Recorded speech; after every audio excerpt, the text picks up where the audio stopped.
Hello दोस्तों, welcome to the channel. आज हम एक एनएफओ के बारे में बात करेंगे। ये पर्टिकुलर एनएफओ है जो कि एसबीआई म्यूचुअल फंड लाया है, जिसका नाम है quant mutual fund. SBI quant mutual fund में जो इन्वेस्टमेंट का तरीका उन्होंने जो प्रेजेंट किया है वो काफ़ी डिफरेंट है। तो उसके बारे में आज हम बात करेंगे कि क्या रहने वाला है इन्वेस्टमेंट का तरीका, क्योंकि यहाँ पे फंड मैनेजर का बायस रहना नहीं चलेगा। उनका कहना है कि काफ़ी फंड मैनेजर होते हैं जो बैंकिंग में इन्वेस्टमेंट करना चाहते हैं। काफ़ी फंड मैनेजर जो होते हैं वो डिफेंस में, आजकल डिफेंस ज़्यादा चल रहा है तो डिफेंस में इन्वेस्टमेंट करना चाहता है, उसको डिफेंस का फ्यूचर अच्छा लगता है। लेकिन यहाँ पे पूरा का पूरा जो भी इन्वेस्टमेंट होगा वो डेटाबेस पे होगा। डेटा क्या बोल रहा है उस हिसाब से वो लोग इन्वेस्टमेंट करने वाले हैं। तो उस हिसाब से ये काफ़ी डिफरेंट तरीके का इन्वेस्टमेंट रहेगा। तो पहले देख लेते हैं उन्होंने क्या इस एनएफओ में प्रेजेंट किया है और बाद में बात करते हैं कि करना चाहिए इन्वेस्टमेंट या नहीं। तो ये SBI quant mutual fund database पे इन्वेस्टमेंट करने वाला है। तो मैनेजर्स बायस रहेगा तो वो नहीं चलेगा। वो 4 दिसंबर से स्टार्ट हो चुका है और 18 दिसंबर लास्ट डेट है अगर आपको एनएफओ में इन्वेस्टमेंट करना है। एनएफओ में इसलिए लोग इन्वेस्टमेंट करते हैं जिससे कि उनको एनएवी ऑन फेस वैल्यू, मतलब कि 10 रुपये का जो शुरुआत का एनएवी होता है, एनएवी का वैल्यू होता है, उस पर वो इन्वेस्टमेंट कर पाए। स्टॉक को इन्होंने डिफाइन 4 तरीके के स्टॉक में किया है। एक होता है मोमेंटम, दूसरा क्वालिटी, तीसरा वैल्यू और चौथा होता है ग्रोथ। वो हम देखिए यहाँ पे फैक्टर इन्वेस्टिंग होने वाला है रेदर देन ट्रेडिशनल इन्वेस्टमेंट। देखिए डिफरेंस ये होता है कि जो डिसीजन मेकिंग होती है वो वहाँ पे, यहाँ पे इमोशनल नहीं रहने वाला। फंड मैनेजर भी ह्यूमन है, उसका भी इमोशन होता है, लेकिन यहाँ पे पूरा का पूरा जो भी जाएगा वो इमोशनल बेस बायस इन्वेस्टमेंट नहीं होगा, रूल बेस होगा।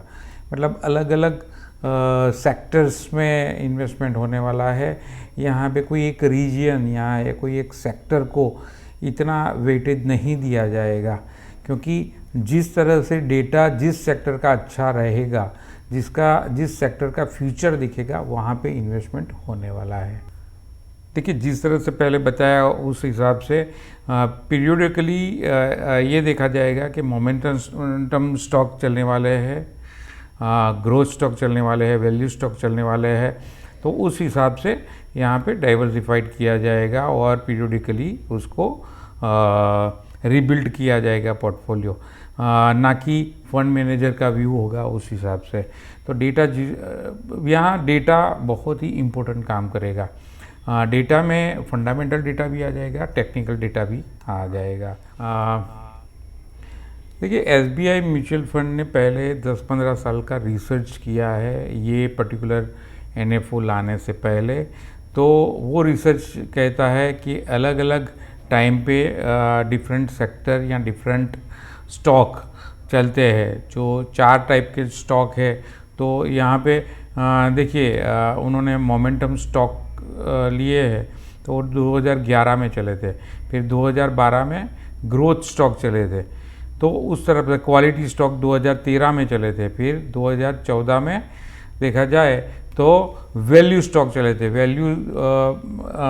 फिर क्वालिटी स्टॉक कंटिन्यू 2 साल चले थे। देखिए क्वालिटी स्टॉक जो होते हैं ना वो ज़्यादा चलते हैं, ऐसे देखा जाए ना तो 18, 19, 20 में भी कंटिन्यूस क्वालिटी स्टॉक चले थे। तो इस तरह का उन्होंने रिसर्च किया है और इस रिसर्च बेस पे ये इन्वेस्टमेंट होने वाला है। यहाँ पे हम देख लेते हैं कि भाई मोमेंटम स्टॉक कौन से होते हैं। क्वालिटी हम बात तो बहुत करते हैं कि भाई मोमेंटम में हम इन्वेस्ट करेंगे, क्वालिटी में इन्वेस्ट करेंगे, लेकिन वो मोमेंटम, क्वालिटी, वैल्यू, ग्रोथ है क्या। तो यहाँ पे वही चीज़ दिखाई गई है कि मोमेंटम मतलब देखिए near and long term price performance जिसका बढ़िया होने वाला है। 52 वीक हाई जो स्टॉक होते हैं वो फिर चलते हैं, थोड़े टाइम वही स्टॉक चलने लगते हैं, तो उसको मोमेंटम स्टॉक बोला जाता है। ग्रोथ स्टॉक में देखिए जिसका फ्यूचर अर्निंग ग्रोथ ज़्यादा रहता है वैसे स्टॉक ग्रोथ स्टॉक बोला जाता है। शायद अभी उसका बैलेंस शीट या P&L इतना अच्छा ना हो, लेकिन फ्यूचर जैसे अभी ईवी का बोला जाता है कि वो ईवी स्टॉक जो होते हैं वो ग्रोथ स्टॉक होते हैं, क्योंकि उसका फ्यूचर अच्छा लग रहा है। तो फ्यूचर में जो प्लानिंग होते हैं, फ्यूचर प्रोस्पेक्ट होते हैं, फ्यूचर ऑर्डर होते हैं, वो काफ़ी अच्छा रहता है, उसको ग्रोथ स्टॉक बोला जाता है। वैल्यू स्टॉक बेसिकली यहाँ पे रेशियो काम आता है वैल्यू स्टॉक निकालने के लिए, जिसका ट्रेलिंग एंड फॉरवर्ड रेशियो, मतलब जो स्टॉक का ज़्यादा से ज़्यादा वॉल्यूम डिलीवरी में जाता है और जिसका डिविडेंड यील्ड, जैसे आप मान लीजिए कि काफ़ी ऐसे स्टॉक है, ITC ले लीजिए, या फिर ऐसे स्टॉक जिसके डिविडेंड यील्ड बहुत बढ़िया है ना, तो उसको हम बोलते हैं वैल्यू स्टॉक, डिविडेंड यील्ड पे जाएगा, ठीक है। फिर जिसका सेल्स अच्छा है compare to EV upon sales, है ना, तो सेल्स जिसका बढ़िया है कंपेयर टू प्रेजेंट वैल्यू, तो उसको भी हम वैल्यू स्टॉक बोलते हैं।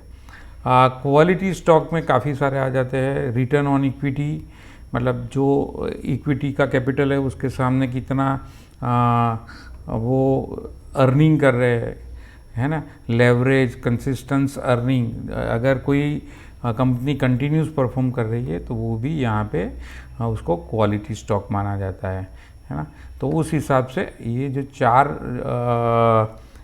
बाइफर्केशन हुआ है तो उस हिसाब से हुआ है। देखिए लास्ट बट नॉट लिस्ट यहाँ पे देखिए फंड मैनेजर है सुकन्या घोष करके जो है, वो अभी इनका फंड मैनेजर रहने वाले हैं, तो वो काफ़ी मायने रखते हैं।